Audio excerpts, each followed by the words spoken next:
18절입니다. 신약성경 263면에 있습니다.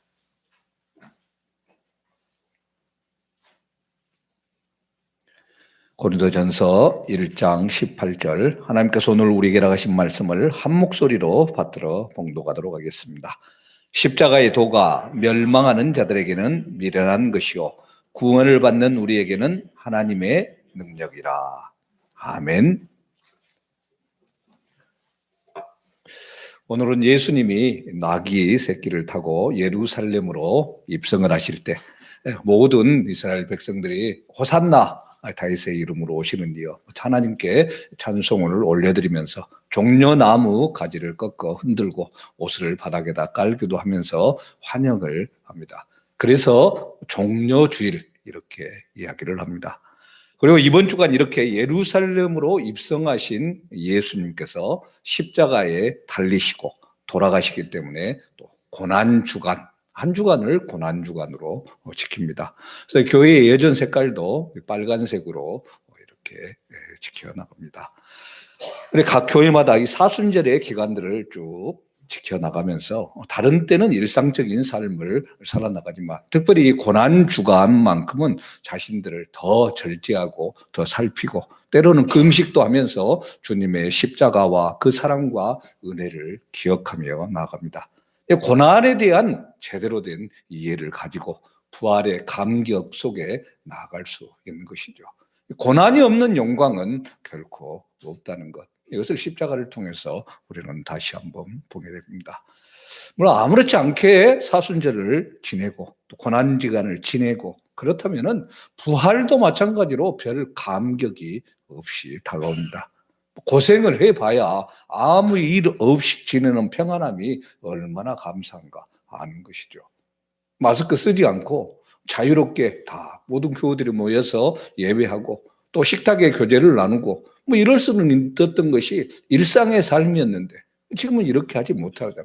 그때의 그 소중함과 그 마음들을 우리가 이런 상황 속에서 더 깊이 묵상하는 것과 마찬가지입니다. 가끔 어느 교회를 가보면 십자가가 교회에 없는 그런 곳들도 있습니다. 심지어는 이제 밖에도 십자가를 걸어놓지 않고 세우지도 않고 있는 그런 것도 있어요. 교단 따라 약간 다르긴 하는데 어떤 교단이 그렇습니다. 십자가가 우상처럼 생각돼서는 안 되기 때문에 강단 뒤에 십자가를 하지 않는다, 이렇게 이야기를 합니다. 그래서 어떤 분, 제가 아는 분이 이제 그런 얘기를 하더라고요. 좀 다른 곳 가가지고 지금 코로나 상황에서는 아무나 이렇게 예배하지 못합니다만 전에는 그냥 가서 예배할 수 있었잖아요. 가는데 본당에가 십자가가 없더래요. 그래서 아무래도 참 이 교회가 좀 이상한 교회인 것 같다 하고 그냥 나와서 다른 교회로 가가지고 예배를 드렸다, 그렇게 이야기를 하는 데가 있더라고요. 사람들은 교회 그러면 십자가를 연상을 합니다. 설령 자기가 있는 건물이 어떤 곳인지도 몰라도 봐가지고 십자가가 있으면 교회 건물이었네, 이렇게 알죠. 그런데 십자가 교회의 상징이고 또 십자가 목걸이를 하고 있거나 차에다가 걸고 있거나 때로는 귀걸이를 하거나 이렇게 하는 것은 그중에 예수를 믿지 않는 사람들이 있기는 하지만 그냥 진짜 액세서리로 이렇게 목걸이하고 귀걸이하고 그런 사람도 있지만 대부분 그리스도인이라는 표시가 그것으로 보면 알 수가 있죠. 근데 언제부턴가 이렇게 십자가가 우리 기독교를 상징하는 것이 되었는데 언제부터 그렇게 됐겠습니까? 사실 십자가는 사람을 죽이는 사형틀이지 않습니까? 근데 정말 혐오스럽게 생각해야 할 이 사형틀이 어떻게 기독교의 상징이 되었는가? 이게 사실 반전입니다. 오늘 말씀의 제목이 뭡니까? 반전이죠. 반전이라는 것은 일의 형세가 뒤바뀌는 것, 이것을 이야기합니다. 드라마나 영화나 모든 것을 바라보면 일이 딱 진행이 되고 사람들이 다 예상을 하죠. 이렇게 진행이 돼서 이렇게 결말이 될 것이다, 예상을 하는데 그 예상을 뚫고 전혀 다른 엉뚱한 이야기가 전개가 되는 것, 이걸 반전 이렇게 하죠. 추리소설이나 이런 거 있었을 때는 이 사람이 분명히 범인 같았는데 범인이 아니고 전혀 엉뚱한 사람이 범인으로 딱 등장할 때 반전, 그러죠. 십자가 반전입니다. 혐오스럽게 생각하고 모두가 피하는 것이고, 전에는 사람을 죽이는 사형틀이었는데 이제는 사람을 살리는 도구가 되었습니다. 그리스도인들이 가장 아끼고 소중하게 여기고 사랑하는 게 십자가니 얼마나 큰 반전입니까? 사형의 방법 중에 목을 매는 게 가장 일반적인 방법이고, 목을 베거나 또 총살을 시키거나 요즘 같은 경우는 약물을 주입해서 죽이기도 합니다. 약물 주입하는 게 가장 편안하게 그냥 사형하는 방법이라고도 합니다. 근데 이 사형의 방법 중에 십자가형은 이렇게 쉽게 죽이는 사형의 방법과 전혀 다릅니다. 아주 끔찍하게 사람을 오래도록 고통을 주면서 죽인 거죠. 인류 역사상 가장 고통스러운, 그래서 처형 방법이 십자가다, 이렇게도 이야기합니다. 그래서 기독교를 국교로 공인을 했던 콘스탄티누스 대제 같은 경우 십자가형이 정말 끔찍하기 때문에, 그리고 십자가형으로 돌아가신 예수님을 생각해서 그 예수님을 향한 존경심을 가지고 337년에 로마 제국에서 십자가 사형을 없앴습니다. 이 십자가형, 고대 아시리아, 페니키아, 페르시아 이런 지방에서 생겨났던 형벌이었는데요. 로마 제국은 기원전 1세기 말부터 식민 통치를 하기 위한 아주 광범위한 규모로 이 십자가형을 차용했습니다. 노예들을 나무에 묶어놓고 고통을 주는 체벌부터 시작을 했다가 이제 본격적으로 폭동이나 반란을 일으킨 사람들을 아예 십자가에 매달아서 죽이는 그런 일들을 했죠. 이미도 이야기했지만은 노예 그리고 피지배인들에게만 이 사형법을 사용하고 로마 사람들한테는 절대로 사용하지 않는 그런 형벌이었죠. 유대의 독립기간 중에는 정말 많은 수천 명의 사람들이 이 십자가에 달려 죽었습니다. 뭐 요즘 같은 이제 독립군으로 했던 사람들이 일본에 걸려가지고 죽고 뭐 이렇게 했던 것과 마찬가지 그런 상황인데, 하루에 심지어는 500명까지 죽였다, 뭐 이렇게 기록이 나옵니다. 이스라엘 역사학자인 요세푸스에 의하면은 더 이상 십자가를 세울 나무를 제대로 구하지 못했다, 이렇게 기록을 하고 있어요. 예수님 아침 9시에 십자가에 매달리셨습니다. 못이 박혔고 오후 3시에 숨을 거두셨습니다. 예수님이 이렇게 빨리 숨을 거뒀던 것은 아주 혹독한 채찍질이 그 앞에 있었기 때문이죠. 모든 기력이 다 쇠해지는, 본인의 십자가를 지고 가기도 힘들 그런 상황에서 구레네 시몬이 대신 짊어지고 가고 그렇게 했지 않습니까? 이 십자가형이 성서 고고학을 통해서 설명된 것은 1968년 예루살렘 북쪽에 있는 마을에서 20대 26살 정도 가량의 남자 유골을 발견을 합니다. 그래서 유골의 발 뒤꿈치 뼈에 철제 못이 박혀 있는 게 확인이 돼서 십자가형으로 죽은 사람의 유골을 처음 발견하게 됩니다. 왜 이렇게 늦게 발견했을까? 의아하지 않습니까? 이스라엘이 독립된 지가 얼마 안 됐기 때문이에요. 그 전에는 뭐 아랍 사람들이 다 가지고 있고 그러니까 그런 걸 뭐 발굴하려고 생각도 하지도 안 했고 그랬어요. 이스라엘이 독립되고 나라가 자유니까 거기서 이제 성서학적으로 고고학적으로 발굴을 하면서 나온 겁니다. 6월에 또 손목뼈에도 날카로운 흠집이 있는 것을 보고 이 사형수의 손 이것이 아니라 손목에다 박았다는 것도 알게 된 것이죠. 그리고 무릎 아래 2개의 정강이 뼈가 부러져 있는 것을 발견을 합니다. 십자가를 집행한 사람들이 해가 지기 전에 시신을 거둘 때 빨리 죽이려고 사형수의 다리를 부러뜨려서 죽이는 그것이 나오죠. 요한복음 19장 31절에서 33절 보면 예수님과 함께 매달렸던 2 강도 빨리 죽이기 위해서 안식일이 되기 전 시체를 거두기 위해서 2 정강이 뼈를 쳐서 부러뜨리는 것이 나오고 있죠. 근데 예수님께도 이 십자가 사형 틀에 달리실 것을 알면서도 아무런 저항 없이 본인을 내어주셨습니다. 예수님은 이 사실을 너무나도 잘 알았기 때문에 겟세마네 동산에서 기도할 때 뭐라고 기도합니까? 아버지여 가능하면 이 잔을 내게서 옮겨주십시오, 이렇게 기도하죠. 그리고 나서 기도 마무리를 내 뜻대로 마시고 아버지의 뜻대로 하옵소서. 그래도 다 모든 것을 맡기고 나아갑니다. 자, 그렇다면 하나님께서는 왜 하필이면 수많은 죽음의 방법 가운데서 가장 비참하다고 하는 이 십자가의 죽음을 당하게 하시는 것인가? 우리 십자가의 의미를 제대로 알아야 할 사람들입니다.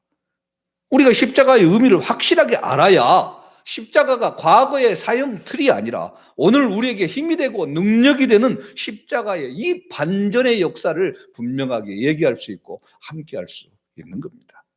하나님께서는 먼저 십자가를 통해서 죄 지은 인간이 당할 것이 무엇인가 이것을 가르쳐주고 있습니다.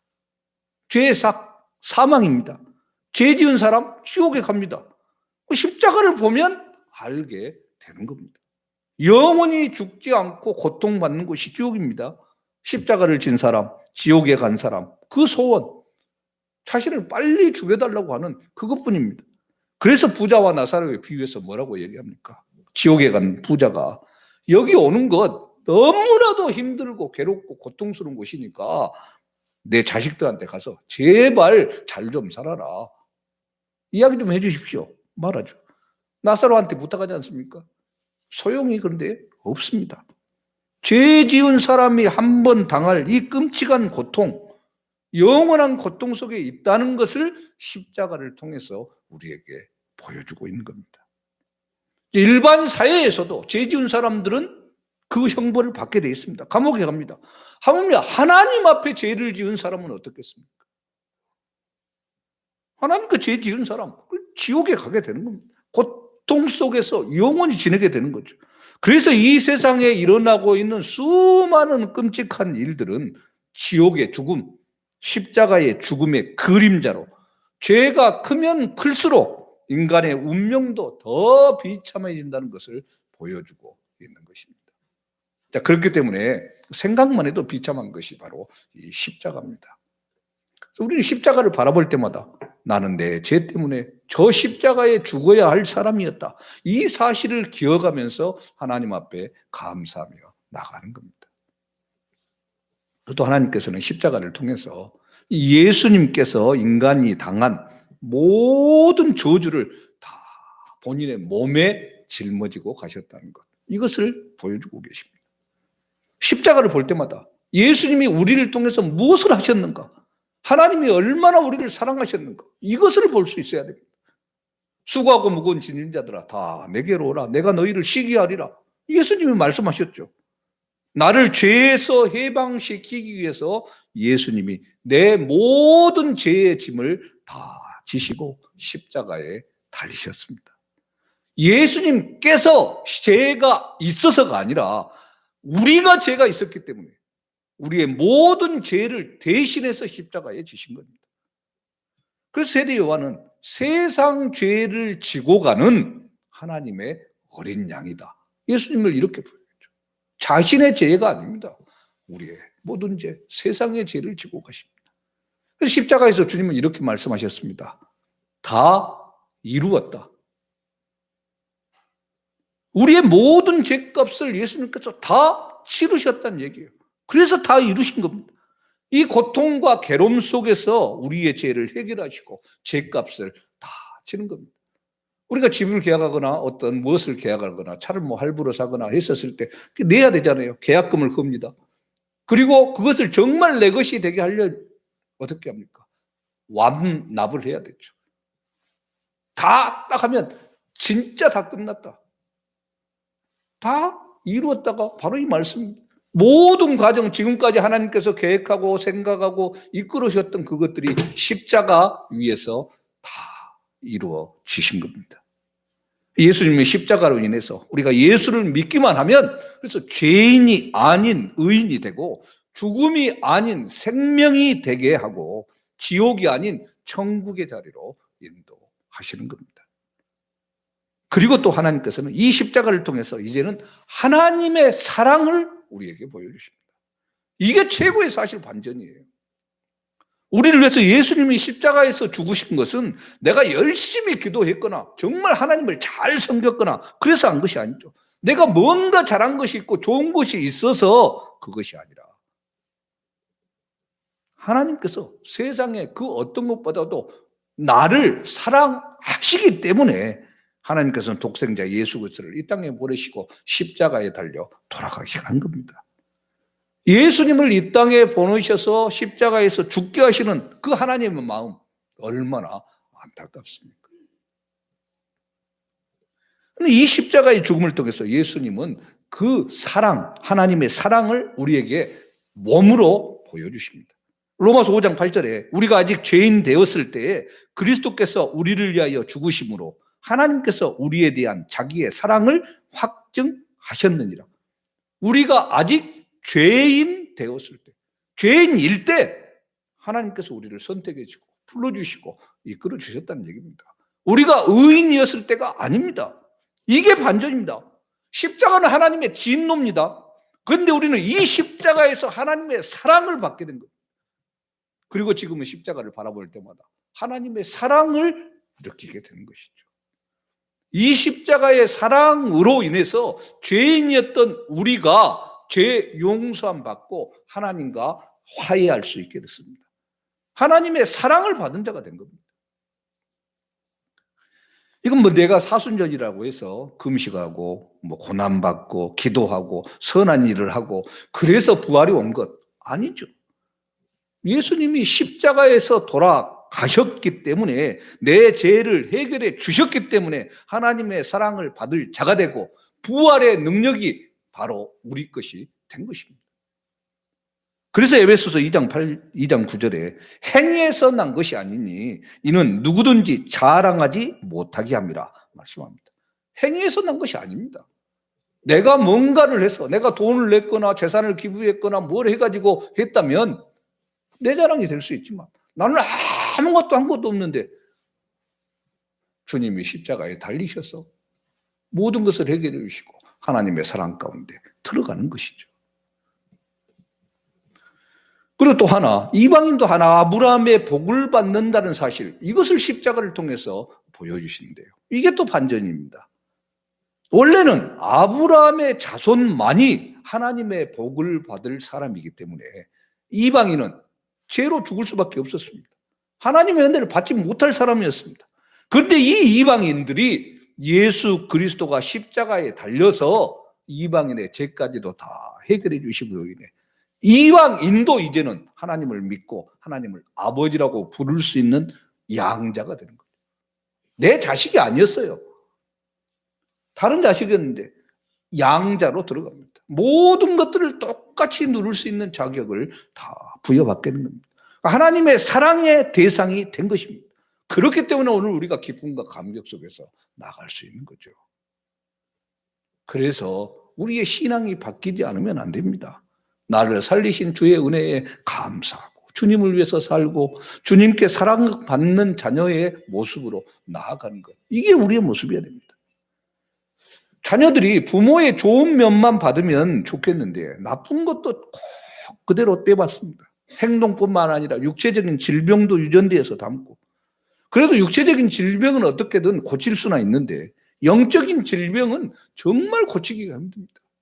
창세기 12장 10절 이후의 말씀을 보면 아브라함이 기근이 들어서 살기 어려워지니까 약속의 땅 가나안을 뒤로하고 애굽 땅으로 내려갑니다. 근데 아내 사라가 예뻐서 아브라함은 죽이고 사라는 뺏어갈까 봐서 누이 동생이라고 거짓말을 칩니다. 속이죠. 나중에 하나님의 특별한 은혜 가운데 다시 사라가 돌려받게 되지만 이후에 또 20장 창세기 20장에서도 똑같이 또 그런 일을 행합니다. 그런데 본인만 그런 게 아니라 창세기 26장 앞부분을 보면 그의 아들인 이삭도 아버지가 했던 그 일을 똑같이 반복해요. 이삭의 아내 리브가를 누이라고 거짓말치고 또 하나님의 백성이 이방 사람한테 혼납니다. 자녀들, 부모들의 잘못된 모습을 가르쳐주지 않아도 정말 어떻게 배우는지 잘도 배웁니다. 자녀들이 자식하면 그래서 내 모습이 저렇다 생각하고 자식만 너무 나무라지 말고 영적인 그런 잘못들이 유전되지 않도록 성령께 맡기고 나가야 되죠. 세상에서 잘난 인간을 만드는 것은 나중 문제입니다. 믿음의 후손, 믿음의 계승이 잘 이루어져야 진짜 축복의 자리에 설 수 있는 겁니다. 자, 이렇게 아브라함은 하나님을 제대로 바라보지 못한 채 인간적인 계산 속에서 아내를 루이라고 속이는 이런 일을 감행했지만, 그래도 하나님께서는 끝까지 참고 기다리고 불러주셔서 특별한 부르심과 선택으로 인해 복의 사람으로 세워주셨죠. 이스라엘의 그래서 믿음의 조상이 된 것 아닙니까? 잘나서? 아닙니다. 죄가 없어서? 아니죠. 못나고 부족하고 똑같은 실수를 반복하는 그런 모습이었지만 하나님께서 선택하셨고 이끌어 주셨기 때문입니다. 이게 하나님의 은혜고 은총입니다. 아브라함이 뭐 잘난 게 있어가지고 하나님께서 선택하고 복 주셨다? 아닙니다. 착각하는 것이 겁니다. 예수를 잘 믿는 성도가 작은 실수는 용서해 줄지 모르지만 큰 실수를 저질렀다 이랬을 때는 배우자들이나 가족이나 주변의 모든 사람들이 충격을 받고 실망하고 조롱하고 욕하고 떠나버릴 수 있습니다. 자기 스스로도 놀랄 겁니다. 내가 이렇게 오랫동안 예수를 믿었는데 이렇게 내가 이런 일을 저지르다니, 자책도 할 수 있습니다. 그러나 이 모든 사람들이 다 놀라고 비웃고 그렇게 한다 할지라도 놀라지 않는 분이 계십니다. 누구십니까? 주님만은 놀라지 않습니다. 왜냐? 인간이라는 것이 그런 존재라는 것을 누구보다도 잘 알고 있기 때문입니다. 겉으로는 아무리 깨끗하다 할지라도 속에는 시궁창의 모습을 가지고 있는 게 우리라는 것을 아는 거죠. 아무리 좋은 것을 쌓고 쌓는다고 하지만 쓰레기만 쌓고 있다는 것을 누구보다도 잘 아십니다. 그래서 주님은 실망하지 않습니다. 끝까지 우리를 떠나지 않습니다. 우리를 버리지 않습니다. 애당초 우리가 그런 인간들이었기 때문입니다. 아브라함이 잘못했던 것도 십자가를 지는 그 순간에 베드로의 실패도 미리 알고 계셨고 용서했던 것처럼 우리의 모든 실패와 잘못과 죄악들을 다 용서하고 받아주시는 겁니다. 그것이 은혜입니다. 그리고 또 하나의 십자가의 반전은 우리가 믿음으로 말미암아서 성령의 역사를 받는다는 사실입니다. 하나님께서는 출애굽의 지도자였던 모세에게 애굽 땅에 가서 이스라엘 백성들을 구출해내라 했었을 때 모세가 아멘 감사합니다, 앞을 향해 나가자 이렇게 한 건 아니지 않습니까? 뭐라고 얘기합니까? 하나님, 난 그럴 일은 뭐 힘이 없습니다. 내가 어떤 사람인지 뻔히 알면서 내가 바로한테 가고 이스라엘을 구원하라고 그렇게 나를 보내십니까? 하나님께서 뭐라고 말씀합니까? 내가 너와 함께 있다. 그래도 끝까지 계기죠. 말도 제대로 못하고 막 그래요. 아론을 보내지 않습니까? 아론이 네 입이 돼서 할 것이다. 그래서 모세가 된 거죠. 본인이 뭐 잘나서 한 게 아닙니다. 이스라엘의 예굽의 왕자였었고 아무 소용없습니다. 기드온 주소에서 타작을 하는데 미디안 군대가 무서워서 어디서 합니까? 포도주 틀 속에서 합니다. 포도주 틀이 좀 커요. 근데 우리 같으면은 뭐 냉동고 같은 냉장고 같은 귤 냉장고 좀 작은 것들 뭐 그런 정도 생각하면 되겠습니다. 그런데 숨어서 하나님이 나타나가지고 부를 때 첫 번째 부를 때 뭐라고 하냐면 큰 용사여 이렇게 부릅니다. 뭐 하나도 안 큰데. 그리고 내가 무슨 큰 용사입니까? 전 겁쟁이입니다. 이렇게 이야기를 해요. 하나님께서 모세에게 했던 것처럼 내가 너와 함께한다. 힘을 주시고 용기를 주십니다. 잘나서가 아니죠. 의심 많고 고민하고 뒤로 빼고 그런 사람들을 주님께서 부릅니다. 주님의 사람, 이 사람들은 전부 다 내가 너와 함께 하겠다. 이 말씀하신 것을 기억하고 다시 회복하고 나갑니다. 그래서 저렇게 말씀했던 주님께서 지금 십자가의 그 사랑으로 성령님으로 우리와 함께 하겠다 약속해 주시고 힘을 주시고 지금 또 영원토록 함께 하겠다. 함께 하겠다 말만 하시는 게 아니라 함께 하고 계시는 겁니다. 어느 시골에 계신 여집사님이 너무나도 힘들게 신앙생활을 하고 있어서 기도할 때마다 주님 너무 힘듭니다. 정말 삶이 괴롭습니다. 부르짖기만 했습니다. 근데 어느 날 꿈을 꾸는데 자신이 커다란 십자가를 메고 정말 힘들게 질질질 끌고 길을 가고 있습니다. 근데 예수님을 만났어요. 집사님이 예수님 앞에 부탁을 합니다. 주님은 목수시니까 이 십자가가 너무 무거워서 그러니까 조금만 잘라주세요. 주님께서 아무 말 없이 빙그레 웃고는 십자가를 좀 잘라줬습니다. 그래도 여전히 십자가를 메고 가는 게 무겁기만 합니다. 그래서 앞으로 가면서 갈 때마다 조금만 더 잘라달라, 조금만 더 십자가를 잘라달라 계속 부탁합니다. 그때마다 이 집사님이 부탁을 할 때마다 말없이 그것을 잡아줍니다. 잘라줍니다. 이 집사님이라고 하니까 뭐 이효진 집사님처럼 이 집사님이 아니라 그분 집사님. 그리고 마침내 천국에 도달했어요. 이 집사님이 천국에 가서 보니까 다 자기 십자가를 쥐고 와요. 어떤 분들은 정말 큰 십자가. 근데 십자가 크기에 따라서 상을 주고 계십니다. 십자가가 큰 것은 더 큰 상, 십자가가 작은 것은 작은 상. 근데 이 집사님의 십자가는 한 손으로 이렇게 들고 수 있는 작은 십자가밖에 남지 않았어요. 하도 잘라버려가지고. 그때 누구든지 나를 따라오려거든 자기를 부인하고 자기 십자가를 지고 나를 따를 것이니라. 주의 음성이 들려왔습니다. 그 말에 깜짝 놀라가지고 잠을 깨었다. 전설의 고향. 좀 생각해 볼 수 있는 것이죠. 우리는 항상 우리가 살고 있는 이 삶의 이 현장에서 십자가의 삶을 부끄럽게 여기고 또는 하찮게 여기고, 그래서 십자가를 내동댕이 쳐버리기도 하고 잘라내버리기도 하고 남에게 보이려고 하지도 않습니다. 그래서 점심 먹을 때 아니면 밥 먹을 때 여러 사람 먹을 때, 그래서 이 기도하는 것도 그냥 눈 뜨고 기도하고 고개 숙이는 것도 뭐 다른 것 물건 들은 것처럼 하면서 기도하고 우리가 그러지 않습니까? 웃으신 분은 해보신 분들이거든. 예수를 믿어도 조금 더 남에게 듣기 싫은 소리 듣고 싶지 않고, 수고도 별로 하지도 않고, 투자도 하지 않고, 땀도 흘리지 않고, 정말 편안하게 믿으려고 합니다.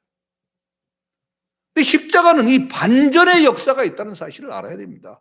이 땅에서 그저 편하게만 십자가를 지고 나아가는 사람, 주님 앞에서 가장 무거운 십자가를 지게 될 것입니다. 이 땅에서는 비록 힘들고 어렵지만 감사함으로 이 무거운 십자가를 짊어지고 기쁨으로 나갈 때 주님께서는 이 땅에서도 성령께서 주시는 위로와 평안으로 채워주시고 능히 그 십자가를 감당할 수 있도록 능력을 더해 주시는 겁니다. 그래서 나중에 그 십자가를 벗고 영광의 면류관을 쓰고 기쁨과 감격으로 서는 겁니다. 고린도전서 1장 18절 뭐라고 말씀합니까? 십자가의 도가 멸망하는 자들에게는 미련한 것이요 구원을 받는 우리에게는 하나님의 능력이라.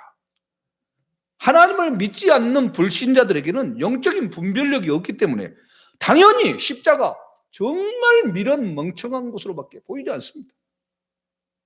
능력이 없어서 힘도 없어서 뭐가 없어서 십자가를 지고 거기에 매달리는 것이다 착각합니다.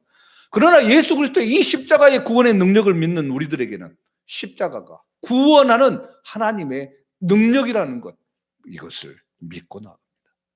문제는 십자가를 어떻게 바라보느냐죠. 어떻게 대하느냐, 이 태도에 따라 달라지는 겁니다. 유대인들 하나님을 알았습니다. 하나님의 뜻대로 산다고 율법을 연구했습니다. 어느 누구보다도 어렸을 때부터 말씀을 외우고 공부하고 함께 나갑니다. 제사합니다. 그러면서도 정작 구약에서 그렇게 예언하고 말한 예수님, 이 예수님이 이 땅에 오셨다는 이 사실조차도 받아들이지 않고 수많은 사도들과 증인들의 증언에도 불구하고 예수님 지금도 메시아로 받아들이지 않고 있습니다. 자기들의 메시아는 이 민족으로부터 해방을 시켜줄 것이다, 그렇게 기대를 했는데 예수님은 오히려 십자가에 달려 죽으시니 이 유대인들에게도 예수님의 십자가는 거리끼는 게 되죠. 피하는 게 됩니다. 부끄러운 것이죠. 그러나 오늘 분명하게 우리가 아는 게 뭡니까? 예수 그리스도의 이 십자가가 하나님의 최고의 지혜라는 사실입니다. 예수 그리스도의 십자가는 하나님께서 인류 구원을 위해서 마련하신 신비, 바로 그 자체입니다.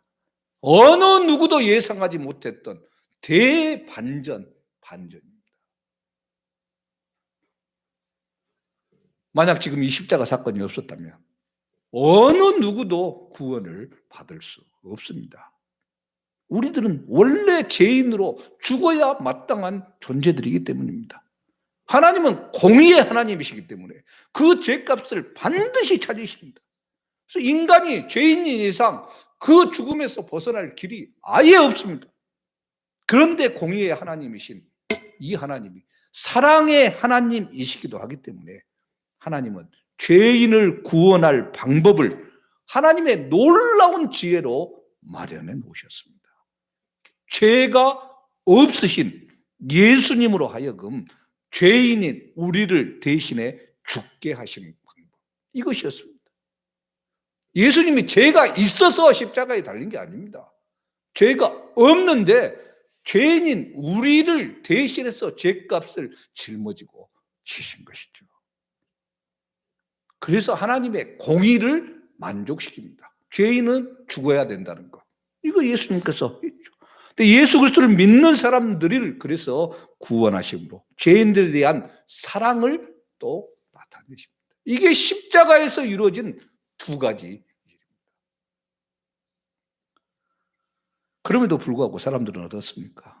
겉으로 나타난 이 십자가 사건만 주목을 해가지고 예수님의 십자가를 미련한 것이다 취급하고 배척하고 그것 대신에 뭔가를 세우는 거죠. 그게 우상인 것이고 그게 돈이고 명예고 권력인 것입니다. 우리는 이 대반전의 역사를 알고 보고 안 배운 사람들입니다. 그래서 특별히 이번 한 주간 고난주간에 세월을 지내면서 그래서 우리 각자가 처해 있는 직장과 가정 이 속에서 정말 주님의 십자가를 어떤 모습으로 나타나고 증거할 것인가 생각해 봐야 합니다. 우리가 우리를 봐도 정말 부끄럽게 못난 모습인 것 분명합니다.